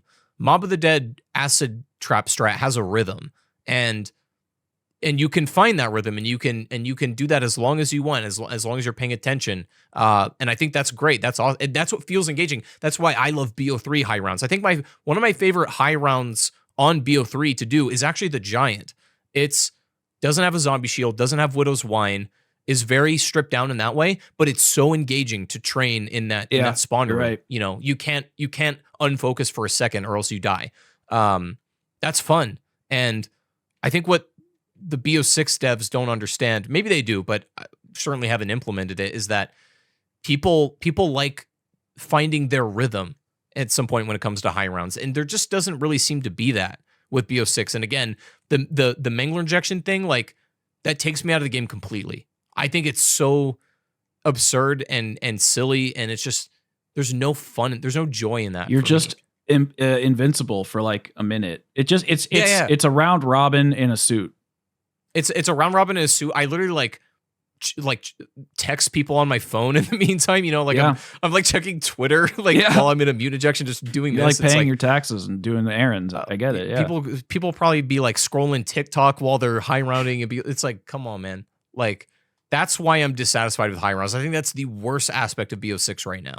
They're so unfun, and I kind of had an inkling that they were going to be in rough shape, just because, like, you know, they were asking us quite frequently, like, how would you make high rounds harder? I'm like, well, it depends on what a high round is to you. Yeah. You know, because they could make round 100 hard again, but that would require them to deliberately kind of tool the game in a way where most people won't be getting round 100. But that's not what they're going for. They want to make the game accessible. And I guess making like Mangler injections was the most accessible way to do it, I guess. I don't know. But to me, it's not fun. I don't have any fun doing that. Yeah. I think the best high round game I've had was Citadel. I got to round 72 using just the swords, training from spawn up the path where Deadshot is and looping down. It actually was great. That's fun. It was really good.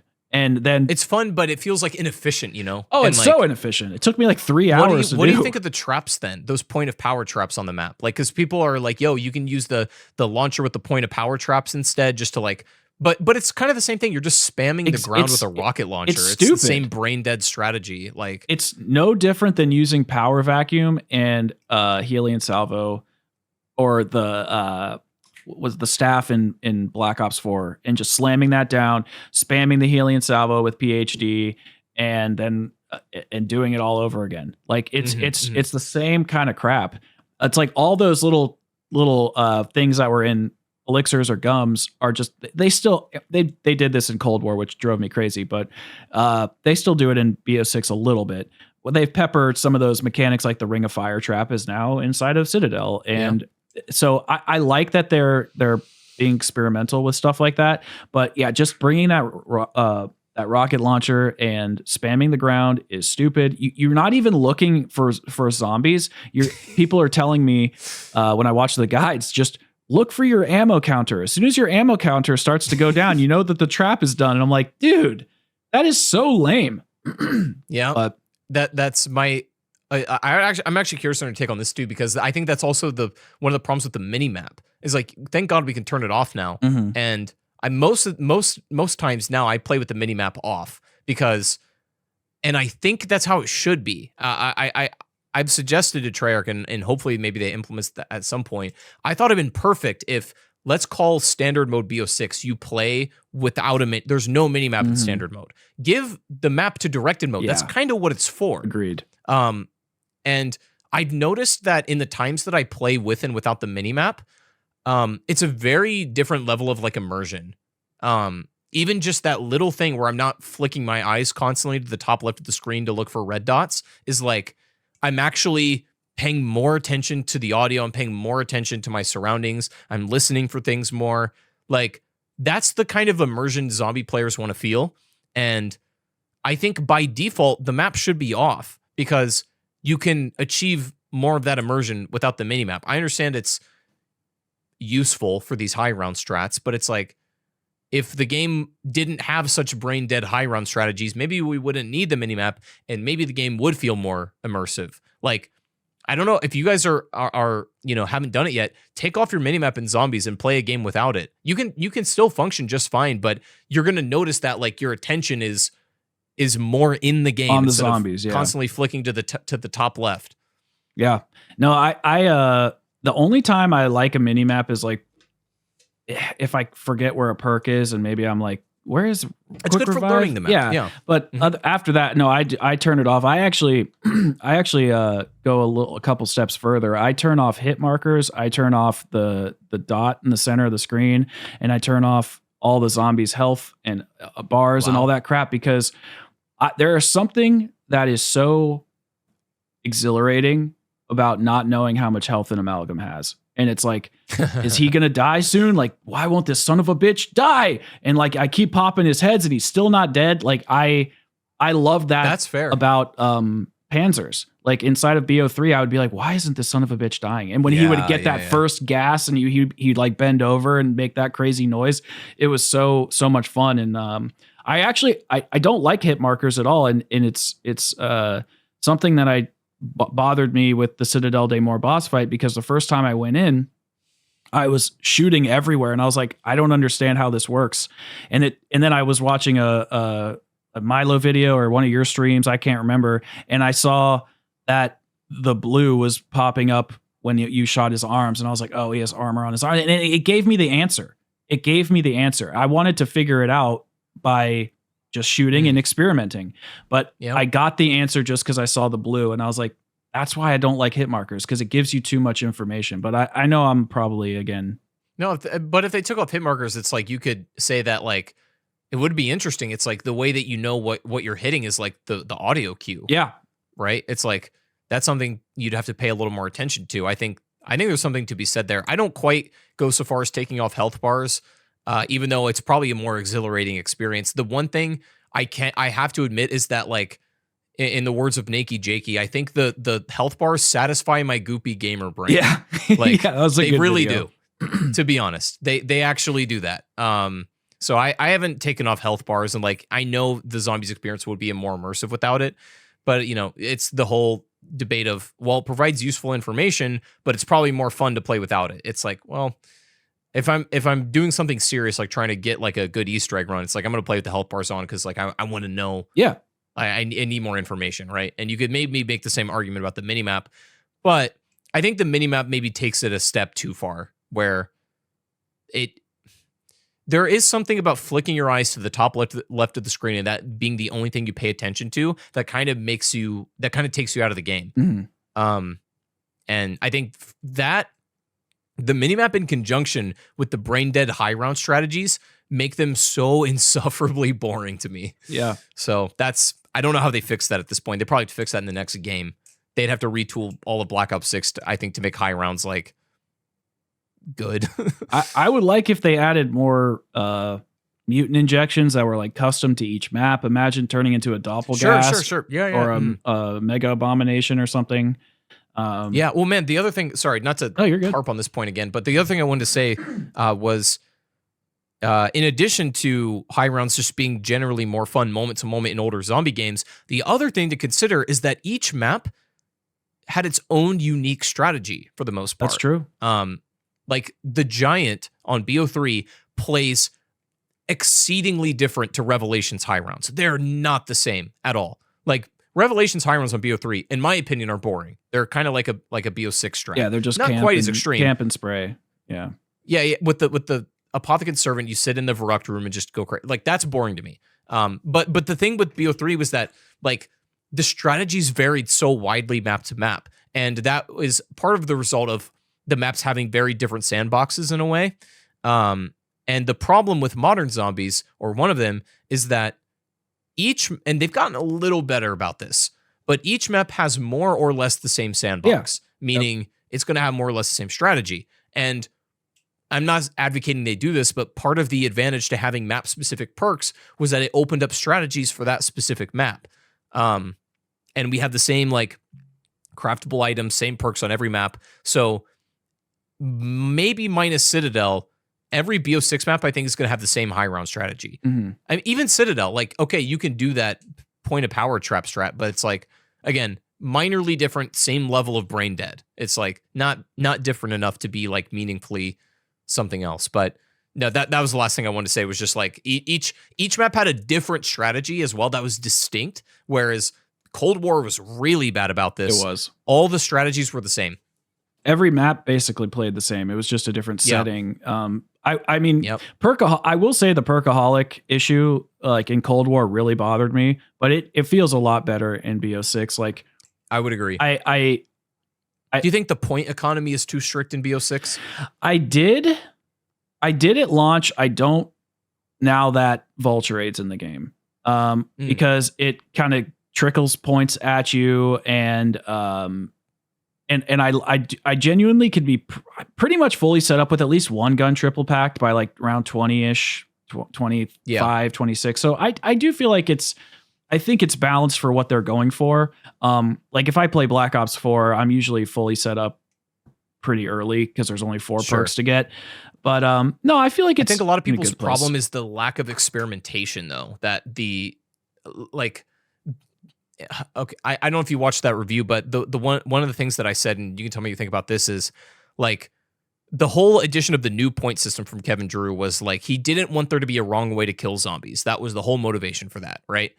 That's fine, sure. Like, yeah, there's no longer a right way to kill zombies, and that's true. But what it's created is now that there's a wrong way to spend points, and they've solved one problem and created another. Where like there is a wrong way to spend points. The mystery box is the biggest like trap that a player can engage with. Right, like you need to be spending you have to funnel, and we do this fine, because we've adapted to the game. But like the average player doesn't know that you really need to funnel all of your resources into upgrading one singular gun as quickly as possible and getting all your perks as quickly as possible. You got to funnel all your resources into one gun, which is also why like the speed cola augment that refills your secondary gun over time, why that is OP in Cold War and why that sucks in BO6. It's because you really don't need 2 guns most of the time.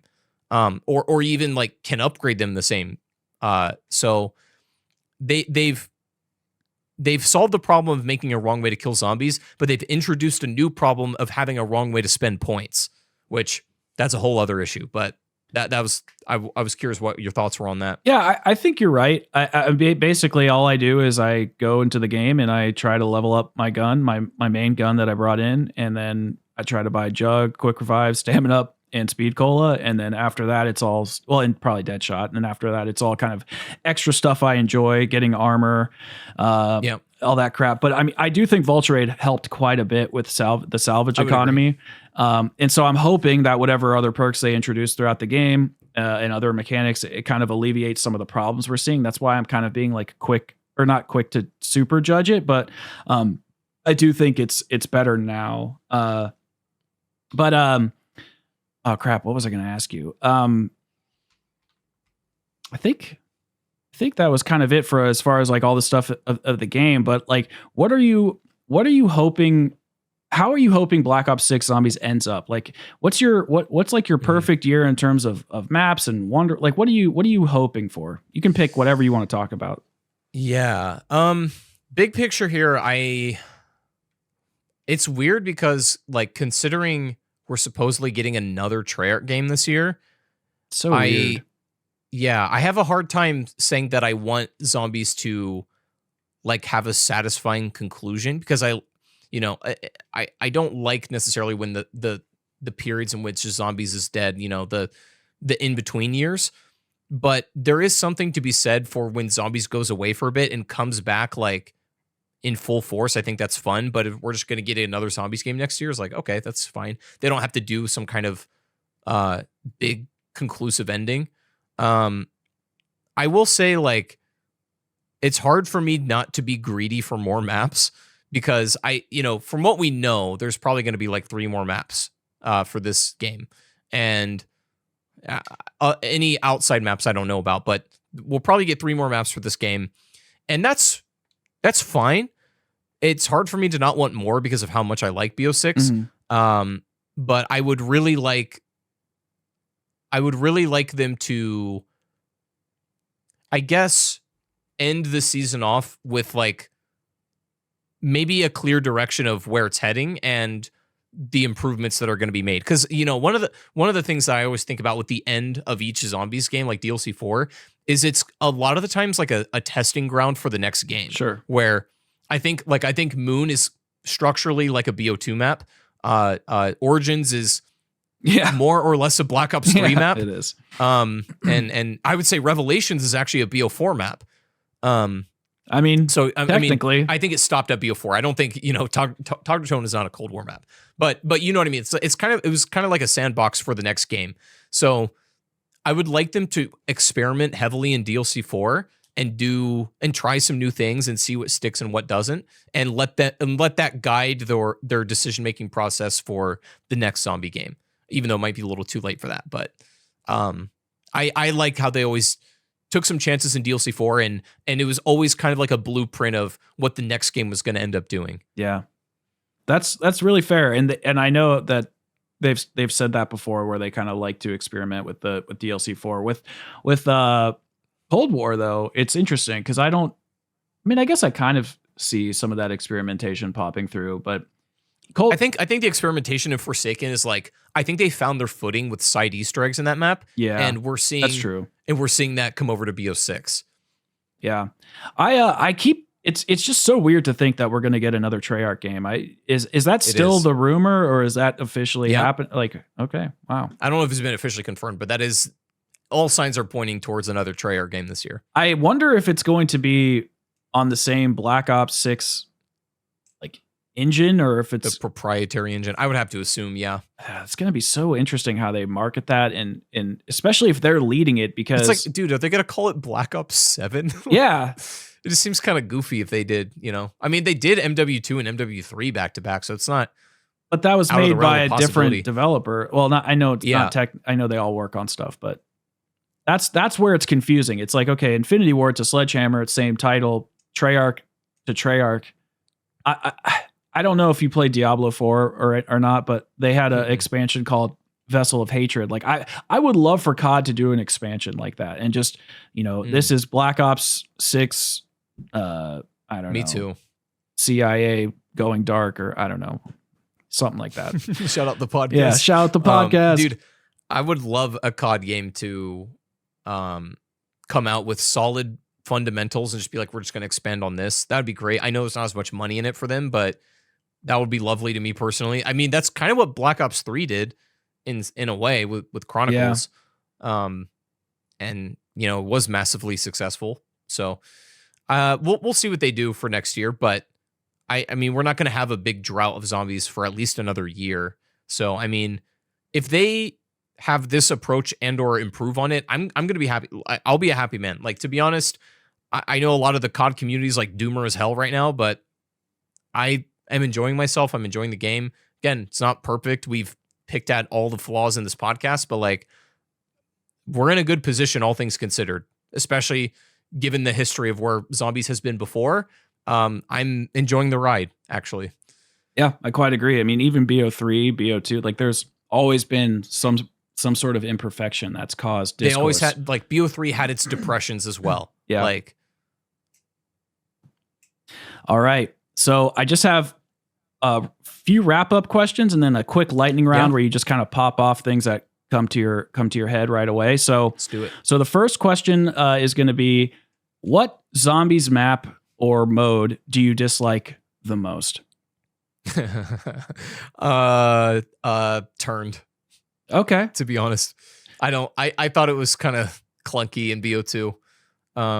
It's a fun idea. It just doesn't play well to me.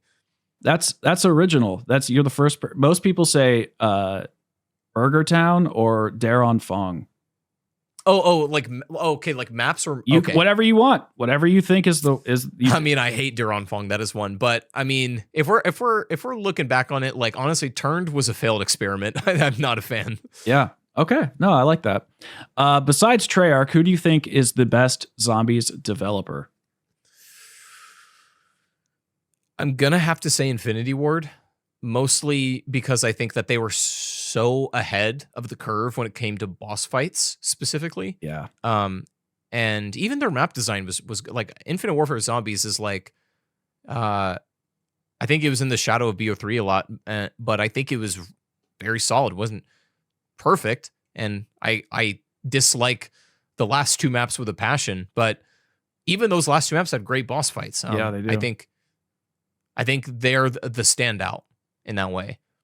Yeah, movement is really slow in IW, which is kind of a problem for me. But okay, would you would you like to see that developer, in this case, Infinity Ward? Would you like them to take another crack at zombies if they could?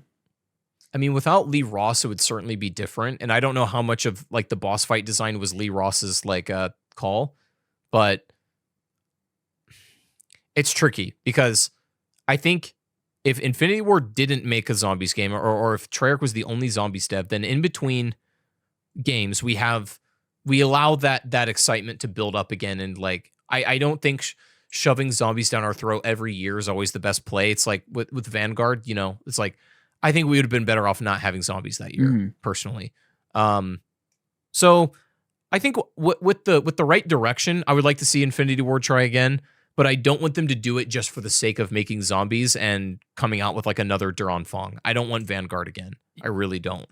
So yeah, it's tricky. I think one of the best and worst things that ever happened to zombies was going from BO2 to Advanced Warfare to BO3 to IW to World War II to BO4. Like it was back to, like I loved that time period of zombies, but at the same time, by the end of World War II, I was burnt out with like, okay, this is the Easter egg.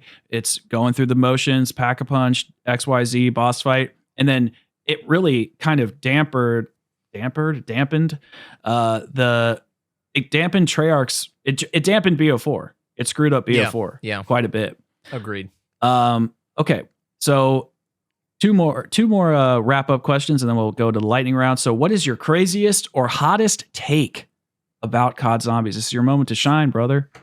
Oh, my hottest take about COD Zombies. Let it out. Surely I have something controversial that Twitter's not going to like. I'm going to say probably my hottest take is that BO1 did not age very well. I don't think that game holds up mechanically as much as we think it does. Not that I don't love BO1. I think it's a very good game, but I don't think it holds up mechanically in the modern day. I haven't played all of BO1 in quite a while, but I was playing 5 the other day to get some footage for my Liberty Falls video. And I wanted to claw my eyes out. I was so mad, like, because it's hard. Like I'm not used to that gameplay as much as I used to be when I played BO3 more and BO2 more and stuff like that. So going to it from BO6, BO4, which I play all the time, in Cold War, I just died over the dumbest shit constantly, and then I would have to start all over, and it would just be so slow and.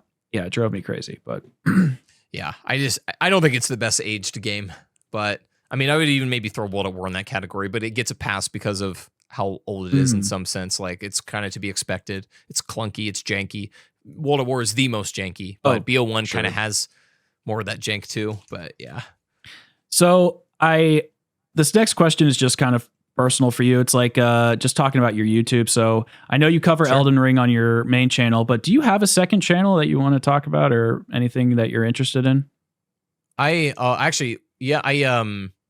main channel, I like to do a handful of games that I'm interested in, mostly zombies, but I'm also very interested in doing Elden Ring when the new game comes out this year. I also do have a podcast channel where we do something similar over there. We just yap about COD, and I think the thing that's we had a comment the other day that was like, it was like, T-Dog, you really need to get someone else that likes multiplayer. It's like, clear this guy loves zombies, and you just would be better off with somebody that likes multiplayer more. But I'm like, dude, I think that's what works about the podcast is that we have totally different viewpoints, and so we kind of cover our bases there. But I'm enjoying the podcast a lot. I do actually have I have a second channel that I haven't uploaded on in quite some time. I originally made it to post Star Wars Battlefront 2 when that game was out, and I was, playing tons of that. That's kind of evolved into like weird projects that I've done over the years. Like I had a Minecraft phase at one point. I was doing Minecraft content, and I was doing PUBG over there for a little bit, but then it was doing so well that I brought it to my main channel. So that's kind of like a weird sandbox of just like random things that I throw up there sometimes. But yeah, between that keeps me plenty busy. Sure. real quick before we get to the lightning round, I just wanted to say, dude, you are completely vindicated from your Destiny 2 video. You are completely like, I was thinking about it. I was like, dude, they gave him so much shit for nothing. He was absolutely right. He cooked. He was future proof. Dude, I don't want to be that guy and be like, I told y'all, but no one wanted to hear what I had to say in the moment because The Taken King was about to come out. And it was, you know, it was the big exciting time. It was like the revelations moment where, you know, this is the big thing and it's going to be great. And it's like, yeah, it's going to be great when it comes out, but like, what are next? And dude, I literally went back to that video and I just said this, like probably one of my best aged videos ever. It's crazy how, and it was a turn I didn't see coming. It was a turn I didn't see coming. Dude, people shit on me for that video. And I mean, I get it because I was saying things that people didn't want to hear at the time. And like, if I was a Destiny player in that way, I probably wouldn't want to hear it either. But I feel like I just feel like I called it. You did. You did. I'll just leave it at that. I feel a lot better about that video now that people are like, hey, you know, I get it. But in the moment, people were not happy about that. But I said what I said. Yeah. And just let it be. Yeah. You know, I didn't take people were like, dude, are you gonna delete the video? I'm like, no. Like, I said what I said. It's still a good video. I watched the whole thing. Oh, I appreciate it, man. And I appreciate that a lot. It's just when I got something to say, like, people might not want to hear it, but sorry, you know, we move. Yeah, exactly. Okay, here we go. We're going to get to lightning round. These are just quick things that come right to your gut, like just right away. Mm-hmm. So first question is, what's the most overrated zombies map of all time? The Kino. What's the most underrated zombies map of all time? Ooh, underrated? That one's trickier.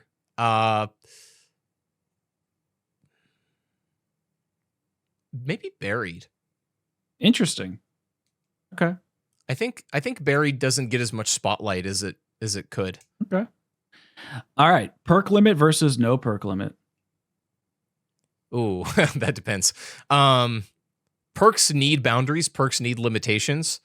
The implementation of those limits can vary. I really like the BO6 system. It's limited, but it's also not. But perks need to have guardrails. Yeah, for sure. So I think BO6 has done it well. It's limited, but not limited. Yeah, BO6 has kind of changed my mind on how on that question a little bit. It's like if we're talking BO3 days, it's like, yeah, no perk limit for sure.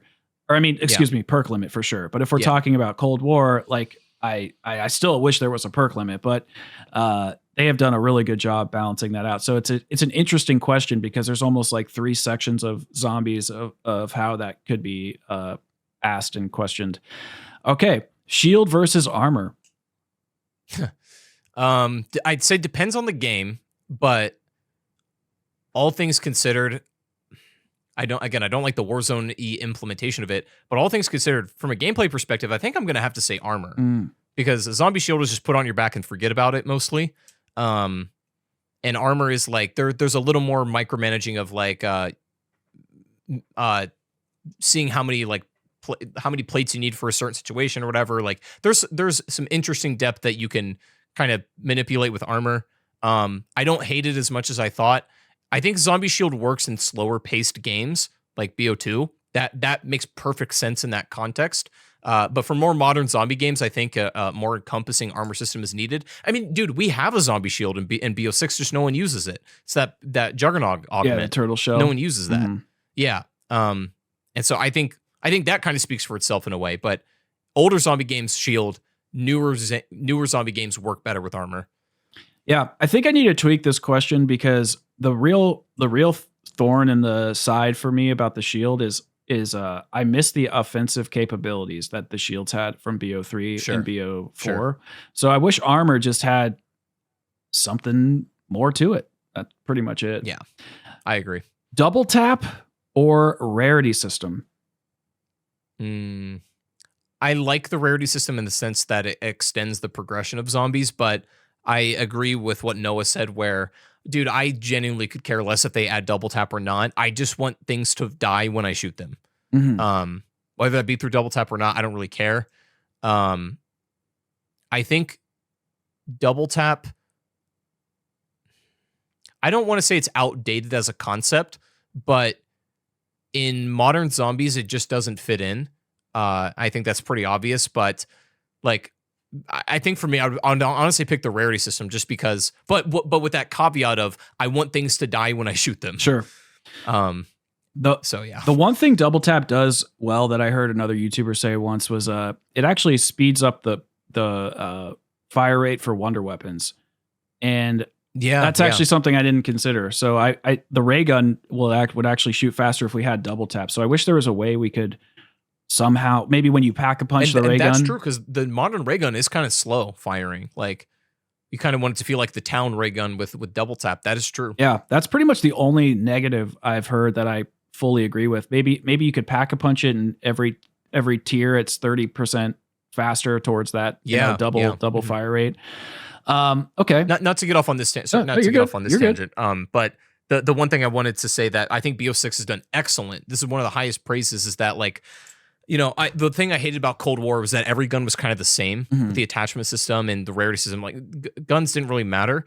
I like the unique pack-a-punch effects alongside the traditional rarity system. Like, I think it's cool that, like, the SVD turns into like a shotgun sniper hybrid. Some guns get increased fire rate or increased ADS speed, or like built-in attributes that make the weapon unique. That's great. Give me more of that. Actually, didn't know that. Dude, it's so good. Like, that's like the KSV gets pack-a-punched, gets additional fire rate. What are some of the best examples? The SVD being the shotgun sniper hybrid is a great one. There's, the Mustang and Sally's are back. The Mustang and Sally. Yeah. So, like, giving guns a unique pack-a-punch effect alongside the ability to, like, upgrade them through the rarity system. Perfect, man. Leave that how that is, or just expand on it. Yeah. That's great. No, I didn't realize it went to other weapons. That's really awesome. I thought they were just doing a little nod to the community. We're like, hey, we'll make this pistol a Mustang and Sally. I thought that was literally it. No, there's a bunch of them that are unique, and to me, it's like they read my mind. That's cool. I didn't know that. All right. Well, what perk do you want to see in BO6? This could be a new perk that you've been thinking of, or a reused one like Winter's or a Widow's Wine or something.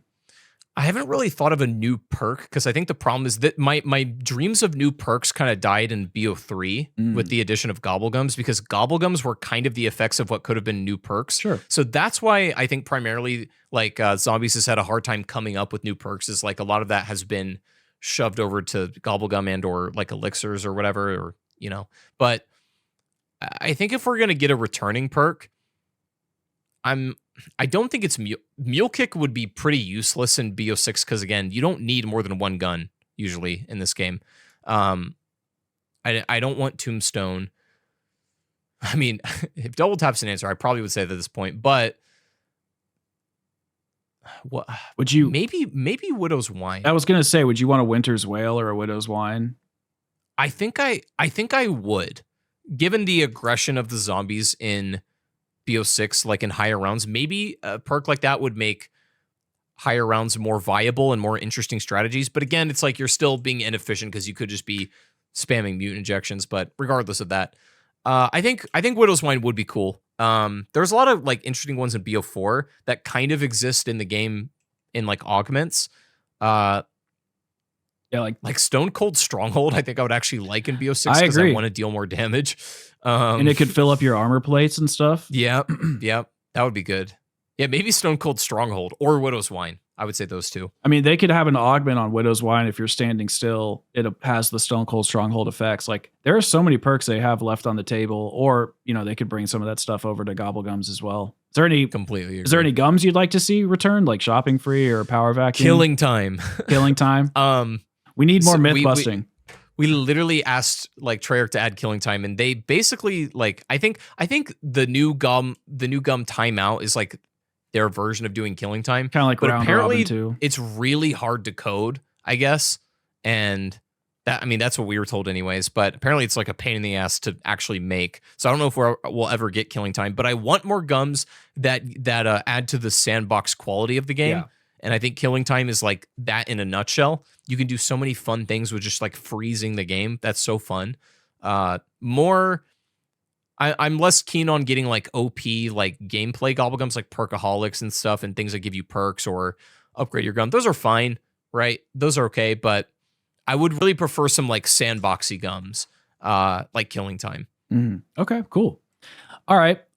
Speaking of gums, what's your favorite consumable system that we've had over the years? Spanning from BO3, BO4, Fate and Fortune cards, the crappy consumables from World War II. Yeah. Definitely BO3 gobblegums by a mile. I agree. Second to maybe BO6 gums. After that, maybe Fate and Fortune cards. And then it's a toss between like elixirs and whatever World War II was doing.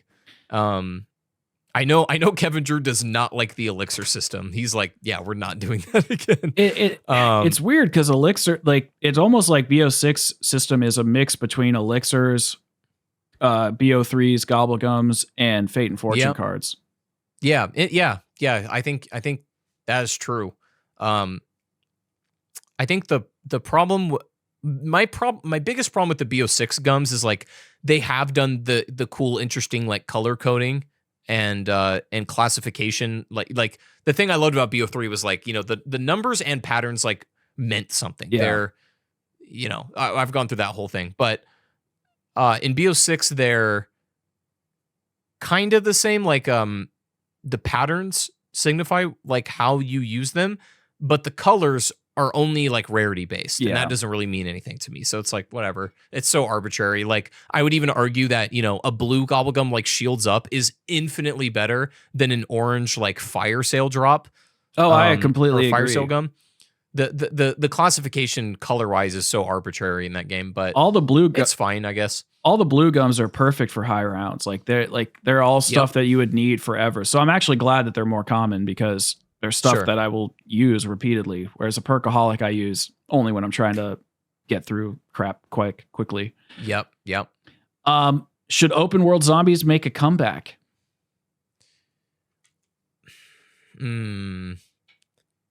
Or Outbreak, whatever you kind of think. Yeah, only if it's more like, if the idea is to take like the fun and tasty parts of zombies and concentrate them into like pieces of that experience, maybe.